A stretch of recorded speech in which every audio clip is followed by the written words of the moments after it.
The evening sun dipped behind the old banyan tree as Maya walked down the narrow path leading to her parents' small house. Her two young daughters, Asha and Neela, clung to her hands, their bare feet covered in dust.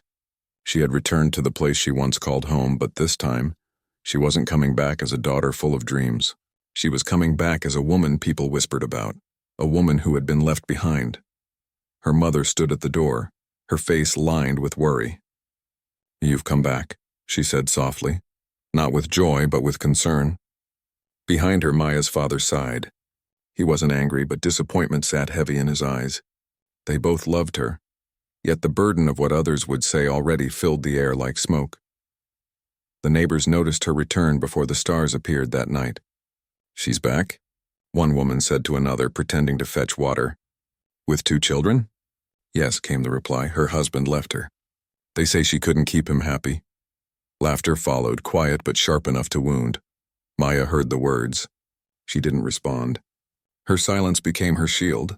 That night, after feeding her daughters some rice and lentils her mother had prepared, she lay awake on the floor, staring at the cracked ceiling. Her heart ached, but she didn't cry. She couldn't afford to. The tiny breaths of her sleeping daughters were her only comfort, proof that she had something worth living for. The next morning, Maya stepped outside to the sound of crows and gossip. The world seemed to have shrunk around her. Every corner reminded her of what she had lost, her home, her dignity, her dreams. But when she looked at Asha and Neela, she felt something stronger than shame. She felt a spark of purpose. "I'll make a life for us," she whispered to herself. "They'll never call you names because of me." Finding work wasn't easy. The village didn't have factories or offices, just fields, wells, and a few rich households that hired women for cleaning. Maya went door to door, her daughters waiting by the gate. Most turned her away.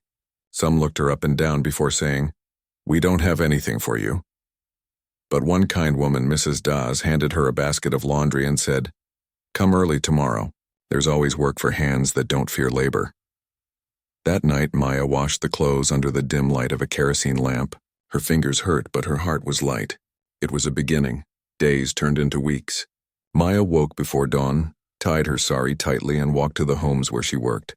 She scrubbed floors, washed clothes, and carried water. The sun burned her skin and her hands became rough, but she never complained. With each coin she earned, she bought a little rice, some vegetables, and sometimes a small sweet for her daughters. Her parents helped when they could, but they were poor too. Still, her mother often told her, "You are stronger than you think, Maya."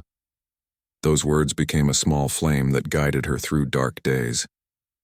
But not everyone was kind. Some people whispered louder now. "She's living off her parents," they said. "A burden." Others mocked her for working like a servant. Maya pretended not to hear, but at night their words echoed in her mind. Yet when she saw her daughters studying by the small oil lamp, their heads bent over old notebooks, she felt her strength return. "Let them talk," she thought. "My daughters will rise." One afternoon, as she washed clothes by the river, her youngest, Neela, ran up with excitement. "Ma, teacher said I drew the best picture in class." Maya smiled and kissed her forehead. "That's wonderful, my love. You have your mother's hands, and they can build, they can create." The women around her laughed, but Maya didn't mind. Her pride was quiet, deep, and unshakable. Life in the village was not gentle. There were days when the rain poured into the small hut where they stayed, soaking their thin blankets. The roof leaked, and sometimes they had to move the children's bed to avoid the dripping water. Asha would look up at her mother and ask, "When will we have a real house, Ma?" Maya would smile and say, "Someday soon, my child. A house that will not let the rain in." She didn't know how or when, but she believed it with her whole heart. She learned to stretch every rupee. She bought second-hand clothes, repaired torn ones, and grew a few vegetables behind the house. Slowly, she began saving a few coins in a small tin box hidden under her mattress. Every time she dropped a coin in, it made a soft clink, a sound that gave her hope. That tin box became her secret dream. Sometimes at night when the girls slept, Maya sat outside and looked at the stars. The village was quiet, and only the sound of crickets filled the air. She thought about the life she had left behind, the husband who had walked away, the promises that had turned to dust. But she refused to let bitterness grow inside her. Instead, she whispered to the night, Thank you for teaching me how to stand on my own." One day, as she walked home with her daughters, a group of boys laughed and pointed at her torn shawl. Maya didn't react, but Asha, now 10 years old, glared at them. "Don't listen to them, Ma," she said fiercely. Maya smiled, touched by her daughter's courage. "No one can make us small unless we let them," she told her. That moment stayed with Asha forever. Months passed. Her hard work started to show small results. The family ate better, the girls grew stronger, and people began to notice. Some neighbors still gossiped, but others started to respect her quiet determination. They saw how she worked without asking for favors, how her daughters studied instead of playing in the streets. One morning, as Maya was washing clothes, an old woman passing by said, "You're doing well, child. Not many could survive what you went through." Maya simply nodded, hiding her tears. It wasn't survival she wanted. It was dignity, but challenges never stopped coming. Her father fell sick, and Maya had to spend part of her savings on medicine. For a while, she feared she would have to stop sending her daughters to school. Yet somehow she managed. She worked longer hours, took on extra jobs, and ate less herself so the girls could keep studying. Her mother protested, but Maya only smiled. "A mother's hunger ends when her children's dreams are fed," she said quietly. By the time the next summer came, Maya's skin had grown darker from the sun, her hands tougher, her heart steadier. The same people who once whispered behind her back began greeting her in the mornings. They saw that she didn't need pity or approval. She had found her own strength. One evening, as she walked past the banyan tree again, she remembered the day she had returned, tired, scared, and full of shame. Now, standing in the same place, she realized she had changed. The same road that once felt heavy with judgment now felt lighter, brighter. She had walked it with courage, and that courage had started to change the way people saw her. When she reached home, her daughters ran to her, waving their school papers. "Ma, look, I got full marks in math." "Ma, my teacher said I should join the drawing contest." Maya laughed, a full free laugh that came from deep inside. "You see?" she said, hugging them both. "This is why I keep going. This is why I don't stop." That night, as they ate their meal, Maya looked around their small room. The cracked walls, the flickering lamp, the tin box still hidden under the bed. She realized that even in this humble space, she had built something precious. A beginning, a promise, a life held together by love and determination. She didn't have much, but she had something greater than wealth. She had hope that refused to die. Outside, the moonlight fell softly on their roof.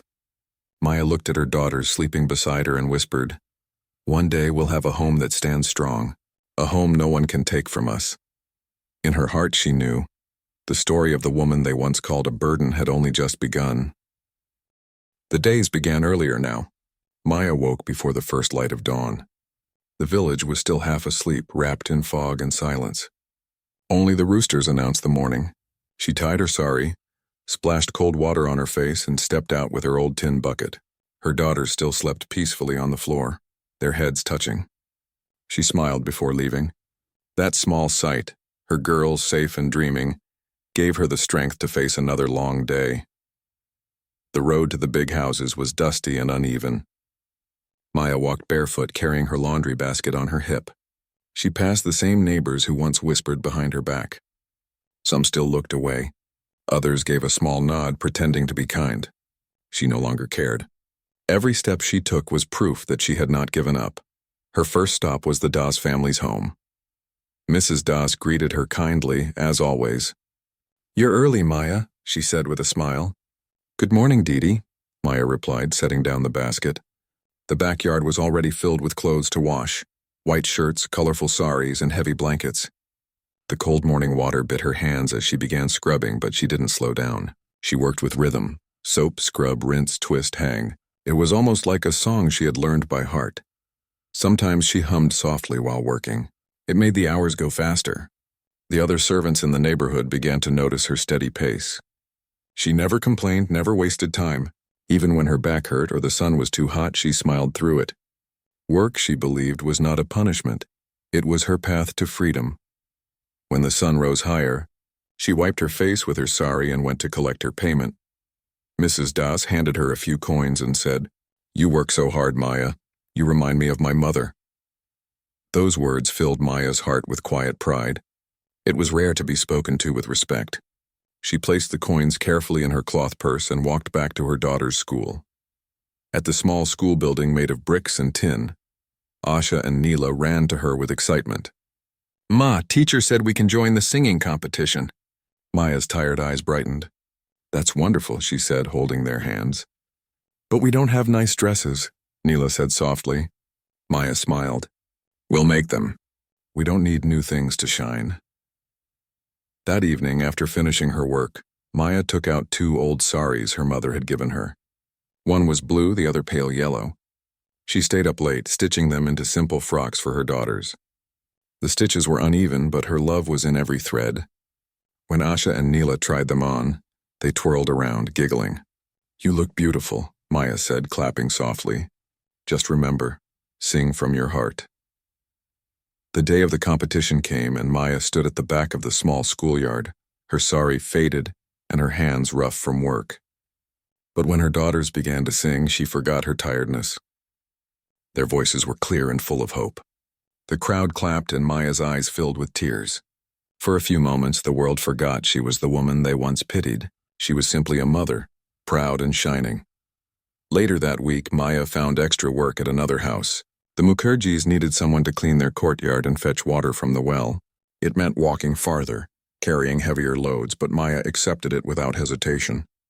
The more she earned, the closer she came to her dream, a home of her own. She began saving more seriously now. Every evening, after cooking and helping her daughters with homework, she dropped coins into her little tin box.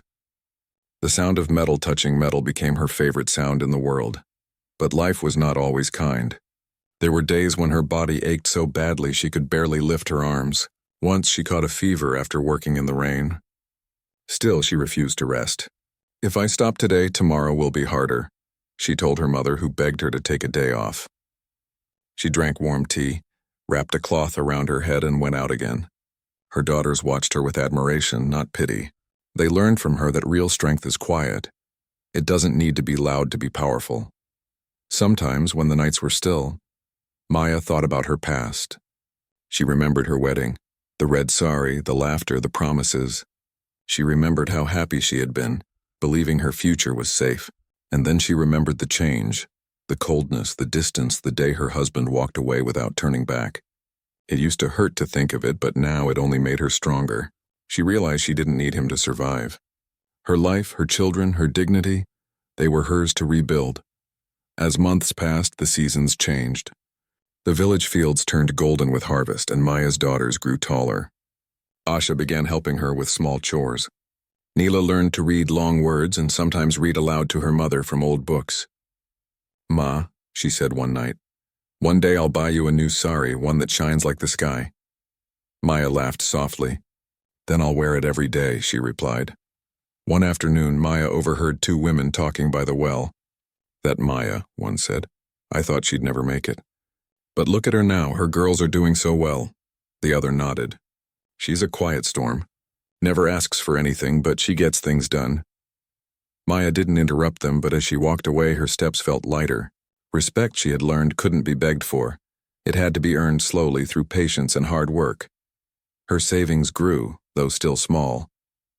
She began thinking about finding a tiny piece of land, just enough to build a single-room house, something permanent, something that belonged to her and her daughters alone. She talked about it with her mother one night. "It will take time," her mother said. "Land costs money." Maya nodded. "I know. But one day we'll have our own roof. I'll build it even if it takes me years." She kept her word. She started taking extra laundry on weekends. She even offered to clean the school once a week for a small wage. The headmaster agreed. Her daughters watched her work tirelessly, and though they wanted to help, she told them, "Your job is to study.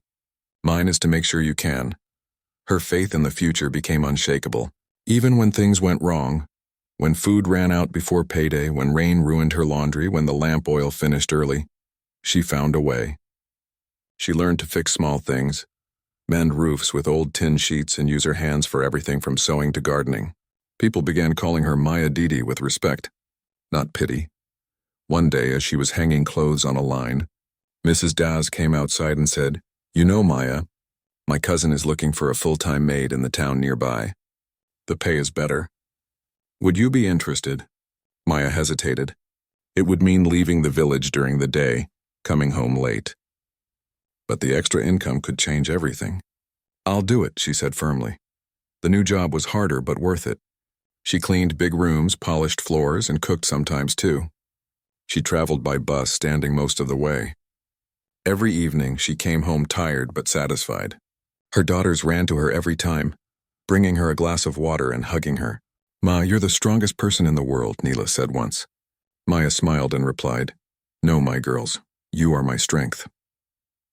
As the months went by, the small tin box under her bed began to fill. It was heavier now. Sometimes she opened it late at night, counted the coins, and whispered, "Almost there." It wasn't just money she was collecting. It was hope, piece by piece. Her daughters began to dream bigger.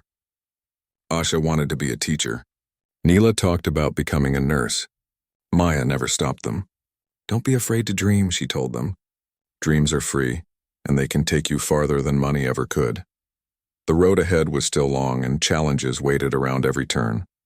But for the first time, Maya no longer felt like a burden. She felt like the root of a tree, strong, grounded, and quietly growing. Every bruise on her hand, every wrinkle on her face, was a mark of her journey. As she lay down that night beside her daughters, listening to the sound of rain tapping softly on the roof, she closed her eyes and smiled. The world outside might still see her as an ordinary woman, but she knew better. She was building something extraordinary, not just a home, but a future that would stand long after the whispers faded. The years passed quietly, like pages turning in a book. Maya's hair began to show silver threads, but her heart grew brighter every day. Her daughters, Asha and Neela, were now young girls with dreams larger than the village sky. Asha had just entered high school, and Neela was in her last year of middle school. They were still the same loving, gentle girl, but their eyes carried hope now, not fear. Every morning before the sun rose, Maya would prepare their tiffin boxes, rice, lentils, and sometimes a little vegetable curry if she could afford it. The girls studied while eating, their books open on the table made of old wood. Maya watched them, her heart swelling with pride. "You will go far," she told them. "You will go beyond the walls that kept me small." The villagers began to notice the daughters of the woman they once called a burden. Teachers praised their discipline, their manners, and their strong results. "Maya's girls are different," people started saying. "They study like their lives depend on it." And in truth they did. Because for Maya's daughters, education wasn't just about books. It was about breaking free. One evening, Asha returned from school holding a small piece of paper. Her eyes were shining. "Ma!" she called out breathlessly. "I got the scholarship. They're giving me free books and fees for the whole year." Maya dropped the clothes she was folding and hugged her tightly. For a long moment, they didn't speak. The tears that filled Maya's eyes were not of pain this time. They were of victory. Quiet victory. Hard-earned victory. That night, she cooked a little extra rice, added some ghee, and even bought 2 sweets from the shop near the temple. "We'll celebrate today," she said, placing the sweets on the plate. Neela clapped her hands in joy. "One day, Ma, both of us will earn and take care of you." Maya laughed softly. "All I want is to see you both happy and standing on your own." But behind every smile, there was still the weight of work. Maya's days were longer now. With her daughters in school full-time, she took on more houses to clean. She often skipped lunch, saving every rupee she could. The small tin box under her bed had turned into a bigger metal box now, her new savings place. She didn't open it often, but when she did, it filled her with courage. She wasn't just surviving anymore. She was building something slowly, carefully, like a bird making a nest, one twig at a time. Sometimes, after finishing her work, she would sit under the big banyan tree near the school. She liked watching the children run out when the bell rang, their laughter filling the air. It reminded her of Asha and Neela's younger days, when their shoes had holes and their books were second-hand. Those days seemed far away now. Her daughters still had few things, but they walked with their heads high. One evening, Asha came home with a new question in her eyes. "Ma," she said quietly, "do you ever wish you had someone to help you? Someone to share the work?" Maya smiled gently.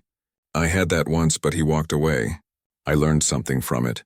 When you depend too much on others, you forget how strong you can be." Asha didn't say anything after that, but she hugged her mother tighter that night. "Neela, The younger one had a different kind of spirit. She loved to help people.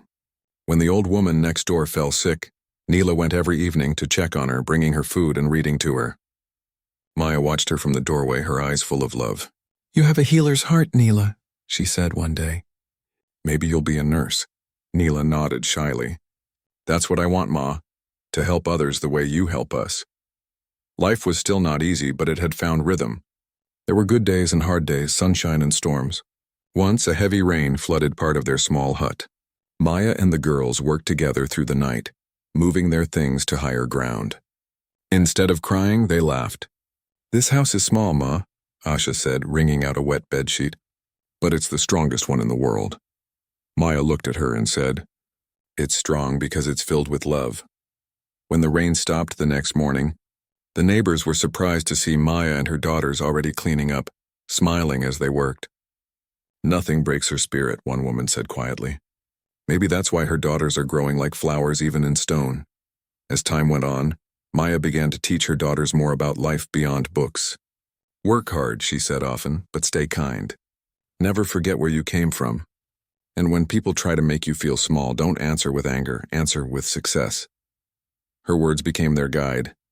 Both Asha and Neela carried them like a promise. One day their school organized a parent meeting. Maya almost didn't go. She felt shy around the teachers, afraid they might judge her simple clothes and rough hands. But Asha insisted. "You must come, Ma," she said. "My teacher wants to meet you." Maya agreed, her heart beating fast as she walked into the classroom. When she arrived, the teacher stood up and said, "Ah, you're Asha's mother. You should be proud. She's one of the best students we have." The whole room clapped politely. Maya didn't know what to say. She smiled quietly and folded her hands. That evening, she walked home taller than usual. For once, she didn't feel invisible. Slowly, people's attitudes began to change. The same neighbors who once called her a burden now came to her for advice. Some women asked how she managed to raise her daughters so well. "Patience," Maya would say simply, and never letting go of hope. One afternoon, while she was washing clothes, the village head's wife approached her. "Maya," she said kindly, "we're starting a women's self-help group. You work hard and people respect you now. Would you like to join? We're learning to save and maybe start small businesses together." Maya hesitated. "I don't know much about business," she said softly. "You'll learn," the woman replied. "You've already learned the hardest lesson, never giving up." Maya smiled and agreed. It was a small step, but it made her feel part of something bigger. Through that group, she learned about saving schemes, small loans, and how women could help each other grow. She started keeping better track of her money, and for the first time, she began to believe that her dream of building a home might really come true one day. At night, the three of them would sit together, talking about the future. Asha dreamed of becoming a teacher who would open a school for poor children. Neela wanted to study nursing and help the sick. Maya listened quietly, her eyes shining. "You will do all that and more," she told them. "And one day when you stand on your feet, you'll build a life where no one will ever dare call you a burden." The next morning, as Maya left for work, she paused at the doorway and looked back. Her daughters were already studying, their heads bent over their books. The sunlight touched their faces, and in that moment, Maya felt something shift inside her. She wasn't just a woman struggling to survive anymore. She was a mother shaping two strong, kind souls who would carry her story forward. As she walked down the road, the same old banyan tree swayed in the breeze. The leaves whispered above her like a blessing. She looked up at the sky, blue and endless, and thought, maybe life didn't give me what I wanted, but it gave me what I needed. Purpose. That evening, after finishing her work, she came home with a quiet smile. Her daughters had drawn a picture together. It showed a small house surrounded by flowers with 3 smiling faces inside, hers and theirs. At the top, Asha had written, "Our dream home." Maya stared at it for a long moment, her eyes glistening. Then she placed the picture carefully near her bedside. "Someday," she whispered, "we'll make this real, and that house will stand as long as our hearts do." That night, as the moonlight poured softly into their little room, Maya lay awake, listening to her daughters breathe. The world outside might still be full of struggles, but inside her heart was full of peace. For she knew the truth now. Strength doesn't come from what you have. It comes from what you refuse to give up on. The morning sun rose over the fields, painting the sky with soft shades of gold. Maya stood outside her small rented hut, her eyes fixed on a patch of land beyond the road. It was an empty space, dry and uneven, but to her it looked like the beginning of a dream. She had walked past it hundreds of times, and each time she had whispered to herself, "One day my home will stand there." That one day was finally near. After years of saving every coin, working long hours, and cutting down on every small comfort, Maya had enough to buy that small piece of land. It wasn't much, just a tiny corner near the edge of the village, but it was hers. Her name would be on the papers. She had never owned anything before, not even a bed that she could call her own. When she signed the documents at the local office, her hands trembled and tears filled her eyes. The officer smiled gently and said, "Congratulations, Maya. You've built this with your hard work." She walked home that evening with the papers folded neatly in her bag. The air felt lighter, the road seemed shorter, and even the dust that rose around her feet looked golden. When she reached home, she gathered her daughters. "It's ours," she whispered, showing them the papers. Asha and Neela stared for a moment, and then both burst into tears, hugging her tightly. "Ma, you did it," Asha cried. "You made it come true." That night they didn't have much for dinner, just rice and salt, but it felt like a feast. They talked about what their new home would look like. "We'll paint it blue," Neela said. "And plant flowers by the door," Asha added. Maya smiled, her heart full. "Yes," she said softly. "A home full of peace. That's all I ever wanted." But owning land was only the first step. Building a house was another mountain to climb. Maya had very little money left after buying the plot, but she didn't lose hope. She began working extra hours, taking more laundry and cleaning jobs. She even started cooking in one family's house in the evenings. Some days she returned home so tired she could barely stand, but she kept reminding herself, "Brick by brick, I'll build it." Her daughters helped in small ways. Asha tutored younger children after school for a small fee, and Neela helped a shopkeeper arrange his shelves on weekends. Every rupee they earned went into the same metal box, their home fund. They kept it hidden under the old trunk. Each time they opened it to drop a coin or note, it felt like adding another dream to the foundation. When the time finally came to start building, Maya went to the local mason, Raghav. He was a kind man who had seen her struggle for years. "Maya," he said, "your money may not be enough for a full house yet, but we can start with one room. Once that stands, we'll build more." Maya nodded gratefully. "One room is enough," she said. "Even one wall is enough for now. I'll finish the rest when I can." The first day of construction was filled with excitement. The mason and 2 workers arrived with sand, bricks, and tools. Maya watched as they began to dig the foundation. The sound of shovels and the sight of bricks being stacked made her heart race. It was as if her years of pain and effort were turning into something real, something that would stand for generations. Her daughters stood beside her, holding hands. "Look, Ma," Neela said softly. "It's really happening." Maya nodded, her eyes glistening. "Yes, my child. The ground that once felt so far away is now ours to build on." The days that followed were full of hard work. Maya visited the site before and after her jobs, bringing water for the workers, sweeping the ground, and helping carry smaller bricks. She didn't care about the dust on her sari or the sun burning her skin. Each drop of sweat felt like an offering to her dream. Some people in the village came to watch. "So, Maya is really building a house now?" one man said. Another nodded, half in surprise, half in respect. She never gave up. Maybe we were wrong about her. The same people who once whispered behind her back now watched with quiet admiration. When the first wall rose, Maya ran her fingers over the fresh bricks, feeling the rough surface. "Strong," she whispered. "May it stand as strong as our hearts." Every evening after finishing her work, she would sit at the construction site watching the sunset. Sometimes she'd bring her daughters and they'd talk about where each thing would go. The window here will let the morning light in, Asha said one day.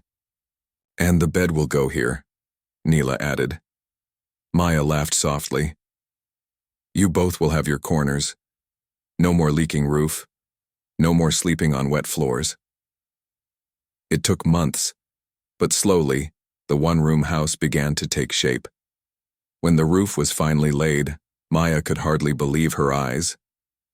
It wasn't fancy, just tin sheets and strong bricks. But it was her fortress of hope. The first night they spent there, they had no furniture, no proper lights, and no fan. But when they lay down on the floor, Maya looked up and smiled. There was no hole in the roof. For the first time in years, rain would not disturb their sleep. The next morning she woke up early, opened the small window, and watched the sunlight enter her home. It fell on her daughters' faces, soft and golden. She closed her eyes and whispered a silent prayer. Thank you for giving me the strength to reach here. Neighbors began visiting to see the house. Some brought gifts, a clay pot, a small stool, a few utensils. You did well, Maya, they said. You showed us what hard work can do. Maya thanked them humbly, her heart full of quiet joy. With time she added small things, a shelf for books, a curtain made from an old sari, a flower pot by the door. She painted the walls light blue, just like Neela had wanted. Asha wrote welcome above the doorway in neat handwriting. Their home might have been small, but it glowed with warmth. One evening, as Maya sat outside, a soft breeze carried the laughter of her daughters from inside the house. The walls echoed with life, with dreams. She looked at the structure before her, built with her hands, her strength, her endless patience, and felt peace settle in her heart. Mrs. Das, her old employer, came by one day and stood beside her. So, Maya, she said, smiling, you finally have your own place. Maya nodded, her eyes moist. Yes, Didi. It's not big, but it's ours. Every corner reminds me that we never gave up. Mrs. Das looked around and said, it's not the size of the house that matters. It's the love inside it. Those words stayed with Maya, because love was what had carried her through everything. The long days, the lonely nights, the endless work. Love had built this home more than bricks ever could. That night, as she sat on the doorstep watching the stars, her daughters beside her, Maya whispered, this house isn't just walls and a roof. It's our story. A story of not giving up no matter how hard life becomes. Her daughters leaned against her shoulders. Ma, Asha said softly, this house stands because you never stopped believing. Maya smiled, her eyes glistening in the moonlight. No, my girls, she said gently. It stands because we believed. Together. The wind rustled through the fields and the stars seemed to shine a little brighter that night. The woman once called a burden had built something that could never be broken. A home made of hope, love, and quiet strength. And in that small blue house by the edge of the village, peace finally found its place to rest.